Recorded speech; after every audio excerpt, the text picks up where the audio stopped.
Bonjour les amis, je suis ravi de vous retrouver. Je vais vous faire une petite revue de presse, entre guillemets, de la visite à mon salon Formnext, où j'y étais rapidement, j'y suis passé 2 jours. Alors pour ceux qui ne savent pas, Formnext, c'est un salon qui se trouve en Allemagne et qui regroupe l'ensemble de l'impression 3D.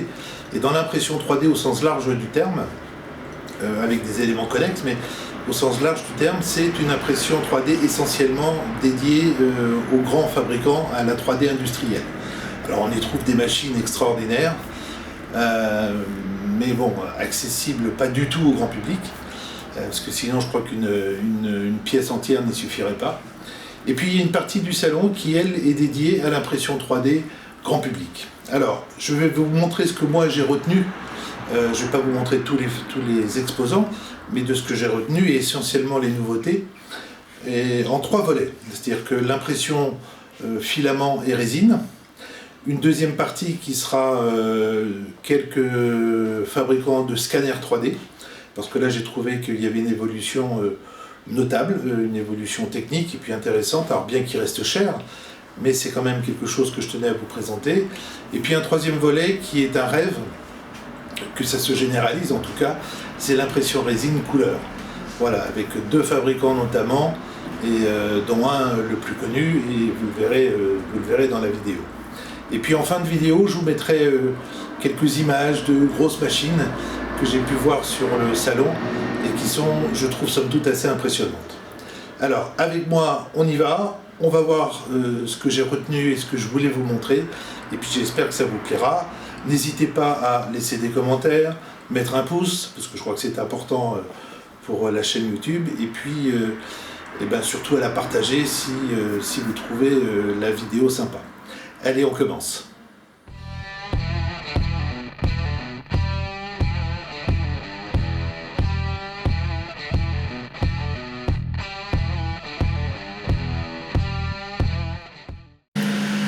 Alors, à ce salon Formnext 2025, vous ne m'en voudrez pas, j'espère, de commencer par Elegoo. Évidemment, j'ai été voir mes amis d'Elegoo. C'est une marque que je connais depuis longtemps, que j'aime, qui ne m'a jamais fait défaut. Mais bon, je vais arrêter je cherche pas à vous convaincre. On va commencer par Elegoo. Alors sur le stand Elegoo, bien évidemment, étaient présentes toutes les imprimantes de résine Mars, Saturn. Par contre, il n'y avait pas les Neptune qui n'étaient pas représentés. Et en imprimante filament, il y avait une qui était connue déjà depuis quelques mois, qui est la Centauri Carbone 1. Alors on va pas faire le débat, mais je vais vous présenter ce qui était comme nouveauté et qui a attiré mon attention, que je tenais à vous montrer. Bien évidemment, on va commencer par la Centauri Carbone 2 Combo, qui est la première XY Core de Elegoo en multicouleur. Alors, elle a une forme particulière avec ce capot, mais ce capot, on le retrouve sur l'ensemble des machines, puisqu'elle est là pour protéger les tubes. On a ensuite, bien évidemment, le RFID, enfin, bien évidemment, c'est pas une certitude, mais le RFID qui permet la reconnaissance automatique des bobines. Et là, j'attire votre attention, c'est que ce RFID chez Elegoo est programmable. Donc il n'y a pas de problème de compatibilité, c'est pas exclusivement des bobines Elegoo. On pourra programmer l'ensemble des bobines des marques que vous utilisez. Voilà, sinon je vous ai fait un détail du haut de la tête de la Centauri Carbone, où on voit les 4 tubes qui arrivent à alimenter en multicouleur. Sur le côté, on a, par rapport à la Centauri 1 qui a été déplacée, on a le ventilateur latéral qui vient refroidir l'impression. Et en fond de machine, vous avez le ventilateur, lui, du caisson, qui est un caisson actif. Ça veut dire qu'une fois que la température est programmée pour le caisson, il s'ouvre et se ferme automatiquement. Autre point de détail et qui a été amélioré par rapport à la Centauri 1, c'est la caméra qui permet la réalisation des timelapses. Et puis je vous ai fait un détail de la tête repliée au maximum pour voir l'amélioration qui a été faite sur la gestion du chemin de câble qui permet d'alimenter la connexion USB-C. Alors je suis désolé parce que sur le stand il n'y avait plus, comme quoi ça a dû connaître un succès, de documentation de la Centauri Carbone Combo. Donc je vous l'ai pris en photo, n'hésitez pas à faire une pause pour en lire les caractéristiques. Voilà, moi j'ai hâte de l'utiliser parce que c'est une machine qui est super attrayante. Avant d'attaquer l'impression résine, et notamment la Jupiter 2 à venir, je tenais à vous faire un point focus sur cette grosse machine wash de Elegoo qui va avec la Jupiter 2, avec un bac énorme de 36 litres. Alors attention, cette machine n'est que pour le nettoyage, elle n'a pas le traitement UV, mais elle a un système de traitement. Vous voyez, on a deux bidons, un de 36 litres et un plus petit de 6 litres suivant la taille des pièces que vous avez à faire, mais elle recycle elle-même sa résine une fois le lavage effectué. Bon, c'est un peu énorme, je trouve, mais c'est quand même pas mal. Par contre, la star, moi, celle que j'attends avec impatience, c'est la Jupiter 2. Utilisateur de la Jupiter 1, qui fonctionne toujours merveilleusement bien, eh bien, je dois avouer que cette Jupiter 2 attire mon attention, parce que je ferai une revue spécifique Elegoo, voilà, c'est caractéristique avec le chauffage de la cuve, avec une mise à niveau automatique, avec un remplissage de la cuve, avec le système de fixation rapide du plateau, avec son nivellement automatique, avec une caméra améliorée pour les time-lapse. Là, vous avez le système de remplissage. Je dois reconnaître, et là c'est le remplissage arrière, c'est le tube qui va vers votre résine. Eh bien, je dois reconnaître que les caractéristiques de cette Jupiter 2 attirent mon attention, parce que si vous regardez la résolution, on est sur 26 microns, contre 50 microns sur la Jupiter 1 et la Jupiter SE. Donc c'est un vrai bond en avant sur la résolution, et toujours quelque chose qui moi m'attire parce que j'aime bien imprimer en grande dimension. Eh bien c'est ce Z, le plateau a été la cuve a été agrandie, le plateau est agrandi dans les deux sens, et on garde toujours les 30 cm d'impression Z, et ça je dois reconnaître que c'est plutôt une superbe chose. Eh bien, la machine qui m'intéressait le plus de voir rapidement, en l'occurrence, qui est la marque Snapmaker. Alors, c'est une marque chinoise. Et puis, bien évidemment, la machine qui m'intéressait, c'était la Snapmaker U1. Alors, c'est une machine multitête à l'image de la Prusa XL. Et pour ça, je trouve ça l'avenir, entre guillemets, de l'impression multicouleur. Mais cette machine, bien qu'elle soit à 4 têtes indépendantes, eh bien, sera vendue a priori vers un coût avoisinant les 1 000 €, ce que je trouve être un coût relativement raisonnable. Alors, ces dimensions d'impression sont de 27 par 27 par 27, ce qui représente à peu près le standard aujourd'hui. La température de la buse maximum est de 300 degrés et le plateau chauffe à 100 degrés. Alors, tout ceci permettra l'impression multifilament, que ce soit le PETG, l'ABS, enfin tous les filaments techniques. Et elle est multifilament dans la mesure où on peut mixer, entre guillemets, des filaments différents. Autrement, dans ses autres caractéristiques, vous le voyez, elle a l'autopressure en automatique, ce qui permet d'avoir quelque chose de plus fin en termes d'impression, et un leveling sur un endroit particulier sur lequel elle fait sa mise à zéro, et je trouve ça globalement intelligent. Pour ce qui est l'emplacement des bobines, eh bien, vous les trouvez de chaque côté de la machine, mais par contre la partie supérieure, elle est, en tout cas sur la machine qui a été présentée, elle est non fermée. Alors je pense qu'il existera ensuite un capot qui viendra prendre tout ça, mais pour l'instant elle est non fermée. Au niveau des impressions et des capacités d'impression, bon, c'est un salon, il présente les impressions les plus belles, mais j'ai relativement été impressionné par la qualité des impressions. J'allais dire pour peu qu'elle ait été faite avec la machine, mais j'ai pas lieu d'en douter. On passe maintenant à Prusa. Là, un stand de prix d'assaut sur le salon. Alors, je ne vais pas vous faire tout l'ensemble de la gamme. On va s'attacher à deux machines et un système. Là, vous reconnaissez la MK4S, je crois. Et puis, bien évidemment, celle que est belle à voir, c'est la Prusa XL, qui est belle, mais qui est moche quand elle est en caisson, avec leur système de caisson fermé. Mais qui est belle parce que quand on regarde l'ensemble de la qualité des matériaux de cette entreprise tchèque, je dois reconnaître que c'est une très belle qualité. Très cher, plus de 4 000 €, mais très très belle qualité dans sa version 4 têtes. Et puis il y a cette version-là, qui est la version Delta, qui est une version moins connue et qui, mon Dieu, connaît un peu moins de succès.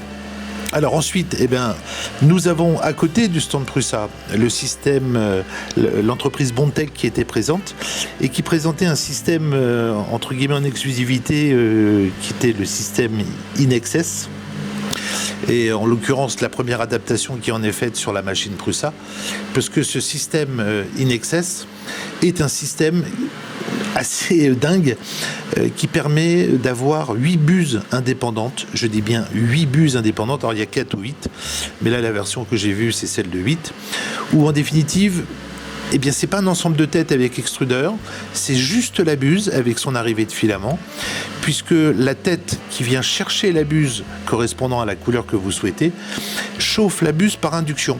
Quand on regarde la tête, il y a une espèce de, non pas de pince, mais de logement dans lequel la buse vient se mettre, et par induction, elle est chauffée extrêmement vite à la bonne température. Et ça, je dois reconnaître que c'est un système que j'ai trouvé super génial, parce que ça permettrait de transformer n'importe quel XY core fermé en système multitête. Alors je ne sais pas si, Bondtech le généralisera à d'autres machines, je pense, mais c'est quand même pas mal. Par contre, le coût, il n'est pas innocent, puisque le coût est de près de 500 € pour une 4 têtes, 700 € pour une 8 têtes, auquel bien évidemment il faut rajouter le prix de la machine. Et pour une Prusa Core One, je crois, c'est, sauf erreur de ma part, aux alentours des 1 200 €. Et nous voilà sur le stand Anycubic, où on va retrouver l'ensemble des imprimantes connues. Rien n'a particulièrement retenu mon attention. On trouve bien évidemment toute la série des imprimantes résine, les Mono 7 et les Mono 4, qui sont les petits formats. Pas de grandes nouveautés annoncées sur ces formats-là. On a la série DS1 en multicouleur, là aussi vous les connaissez. Alors celle-ci c'est une nouvelle, non celle-ci elle est connue. Celle-ci j'avais fait les images parce que tous les boops de l'impression couleur, ils sont retirés au fur et à mesure. Donc on n'a pas tout à fait l'image du nombre de déchets que génère l'imprimante. Et là vous voyez c'est une nouvelle imprimante dont je ne connais pas le nom et qui est éjectée sur le côté. Sinon on a l'ensemble des systèmes AMS. Qui viennent alimenter la machine. Moi j'aime bien le système AMS avec un système de chauffe et de séchage, parce que je trouve ça plus stable, et je regrette d'une manière générale les bobines sur le côté. Là vous avez une petite imprimante de résine qui est plus dans le domaine dentaire, avec 2 plateaux qui sont un plateau pour faire une impression classique, et puis ce double plateau qui permet de travailler sur soit des résines différentes, soit des formats différents de ce que vous imprimez. Autour de Bambu Lab, là aussi, grande marque, belle machine. Bambu Lab a présenté une nouveauté. Alors, vous connaissez toute la série des Bambu Lab, des séries H2, les P2, les X1C, les P1, les A1, les A1 mini. Là aussi, peu étaient en service, et pour celles qui étaient en service, là encore, tout était ramassé. Là vous avez la H2D, qui sont des belles machines, je le reconnais, avec le système d'AMS2, qui permet de, là aussi, d'avoir vos filaments chauffés, séchés. Et puis vous avez une nouvelle machine qui, moi, m'a intéressé, qui est la H2C. Vous la voyez là, avec un système de changement de buse sur le côté. Très très belle machine. Là aussi c'est un changement rapide de buse, pas de déchets, ce qui est quand même pas mal. Par contre, il faut savoir que la H2C a un inconvénient, en l'occurrence son prix, parce que elle est à un peu plus de 2000 €, je crois, et équipée du système, je crois que c'est aux alentours des 3000 d'après ce que j'ai vu sur leur site, ce qui n'est quand même pas négligeable.